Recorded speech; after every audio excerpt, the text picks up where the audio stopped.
हज़रत फ़रूक आज़म सरकार रज़ियल्लाहु ताला अन्हु आप तशरीफ़ फरमा थे। मस्जिद नबवी का माहौल है। जब आप अमीरुल मोमिनीन बने ना, तो आप तो फ़रूक आज़म थे ना, मेरे मुस्तफ़ा के तरबियत याफ्ता, सरकार के फैज़ याफ्ता, अदल व इंसाफ के पैकर, आधी दुनिया के बादशाह फ़रूक आज़म सरकार। ये सारी शानें हैं ना उमर पाक की।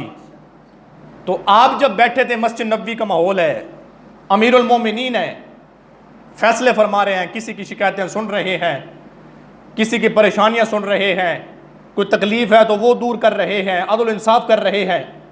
तो आप बैठे हैं, तो आपकी मजलिस में एक शख्स खड़ा हुआ, उसने कहा उमर सारे काम करता है तू, साहबी रसूल है, खलीफा है, दोम है, मुराद मुस्तफ़ा है, और दूसरा बड़ा सहाबी है, ये सारी शानें हैं, अमीरुल मोमिनीन है, अदल इंसाफ भी करता है, सब कुछ करता है, ठीक है। लेकिन मजलिस में जो शख्स उठा ना, सारी बातें करने के बाद उसने कहा उमर मौत से भी डरा कर, उमर मौत से भी डरा कर। अब एक मजलिस में एक सरदार बैठा हो, तो कोई उसका जनाबे वाला रियाया में कोई उठ के खड़ा होकर किसी सरदार से कोई बात कर सकता है? पहले तो कोई जुरत नहीं कर सकता, अगर जुरत करेगा तो सरदार उसको डांटेगा, अभी तू ये क्या कह रहा है। लेकिन ये आजकल के सरदार हैं। सुनिए फ़रूक आज़म सरकार का अमल सुनिए। जब उसने कहा ना कि उमर मौत से डरा कर, तो हज़रत फ़रूक आज़म सरकार रज़ियल्लाहु ताला अन्हु आपने क्या किया, उस बंदे को अपने पास बुलाया। जब वो आपके पास आया ना, तो आपने प्यार से उसे अपने साथ बिठाया, फरमाने लगे जिस तरह तूने आज बात की है ना कि उमर मौत से डरा कर, फरमाने लगे एक काम करेगा, ये रोजाना आकर मुझे ये बात कर जाया कर, रोजाना आकर तूने ये बात मेरी मजलिस में आकर मुझसे कहनी है। और आपने उस वक्त उसकी खिदमत की।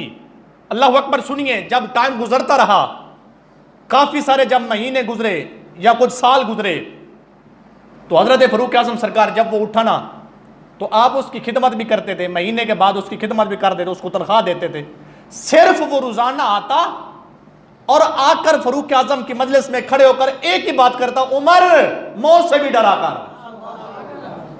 सिर्फ यही बात करता। वो उमर जिसके आदा पे शहदा सकर, उस खुदा दोस्त हजरत पे लाखों सलाम, तर जमाने नबी हम जमाने नबी, जान शान अदालत पे लाखों सलाम। तो हजरत फ़रूक आज़म सरकार आप महीने के बाद उसकी खिदमत करते थे। तो एक दिन जब वो खड़ा हुआ ना, तो हजरत उमर से कहने लगा उमर मौत से डरा कर। तो फ़रूक आज़म सरकार आपने रोना शुरू कर दिया।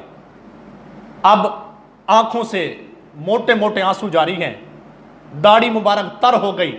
आप उसे फरमाने लगे, फरमाया ठीक है, तूने अपनी ड्यूटी पूरी कर दी, आज के बाद मैं तुम्हें छुट्टी देता हूं, आज के बाद तूने आकर यह बात नहीं करनी, आज के बाद आकर तूने ये बात नहीं करनी।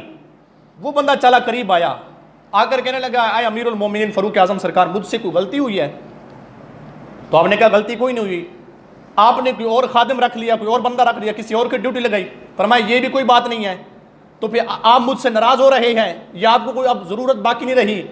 क्या वजह, आप मेरी छुट्टी करवा रहे हैं, वजह क्या है? सुनिए महबूब के गुलामों, फ़रूक आज़म सरकार का अमल देखें और आपका जवाब देखें। तो हजरत उमर ने फरमाया कोई गलती भी तुझसे कोई नहीं हुई, मैंने कोई और बंदा भी नहीं रखा, कोई बात नहीं है। आपने अपनी मुबारक दाढ़ी से ऐसे एक बाल को पकड़ा, अलग किया, फरमाया ये देख, ये मेरी दाढ़ी में अब सफेद बाल आ चुका है, अब तेरे आने की जरूरत नहीं है, अब ये बाल मुझे चैन से बैठने नहीं देगा, अब ये बाल मुझे चैन से नहीं बैठने देगा। सुनिए महबूब के गुलामों, हमारी दाढ़ियां सारी की सारी सफेद हो चुकी हैं, सारे भी सफेद हो चुके हैं, लेकिन हम जिंदगी इस तरह गुजार रहे हैं कि हमने मरना ही नहीं है। हजरत फ़रूक आज़म का ये अमल, ये वो लोग हैं जो हर तरह से मुकम्मल है, जिनकी इबादतें, रियाजतें, तस्बीहात, तालीलात, सारी इबादतें नवाफिल बारगाह खुदाबंदी में सारी के सारी कबूल और मंजूर हैं। ये आपको उन लोगों की मैं कहानी सुना रहा हूं, उन लोगों की बातें। मैं और आप देखें हम किस किस खेत की मूली हैं, कितने अमल है हमारे पास। आज वक्त है इससे पहले कि मौत का कासिद हमारे पास आ जाए, आज बैठ जाओ खलबत में। और मैं अगले दिन बैठा था, तो बैठते तो रोजाना है, तो गालबन असर की अजानें हो रही थी, तो मैं इधर अपनी मस्जिद में बैठा था, तो एकदम से जब अजानें शुरू हुई ना, इधर से आवाज आ रही है, आगे से, पीछे से, दाएं से, बाएं से, हर तरफ से आवाज। क्या है? हर मस्जिद का मुअज्जिन कहता है हय्या अलस सलाह। हर मस्जिद का मुअज्जिन कहता है हय्या अलल फलाह। तो पहले भी अजानें सुनते गए, लेकिन उस दिन थोड़ी अजीब कैफियत बन गई। मैंने कहा यार देखो तो सही, हर मस्जिद से आवाज आ रही है, कौन सी? हय्या अलस सलाह, हय्या अलल फलाह। आओ नमाज की तरफ, आओ कामयाबी की तरफ। तो मेरे ऊपर थोड़ी सी अजीब कैफियत तारी हो गई। वो कौन सी? मैंने कहा यार अगर क़यामत के दिन रब ने पूछ लिया कि कितनी मसाजिद से अजानें आती थी हय्या अलस सलाह, हय्या अलल फलाह की निदाएं आती थी, फिर किस चीज ने तुम्हें मस्जिद में आने से रोका? इतनी अजानें सुनने के बाद जब 5 टाइम अल्लाह की तरफ से नुमाइंदा कहता हय्या अलस सलाह, हय्या अलल फलाह, तो अल्लाह ने पूछ लिया, तो मैंने कहा हमारे पास क्या जवाब बनेगा फिर? तो साहिबो आज वक्त है, कल की बड़ी परेशानी है जब अल्लाह रब्बुल इज्जत के सामने हर किसी की पेशी लगनी है।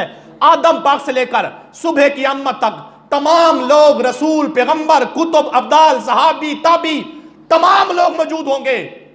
इधर तो हम किसी एक के सामने शर्मशारी, शर्मिंदगी महसूस नहीं कर सकते, बर्दाश्त नहीं कर सकते, यार मेरी बेइज्जती हो गई है।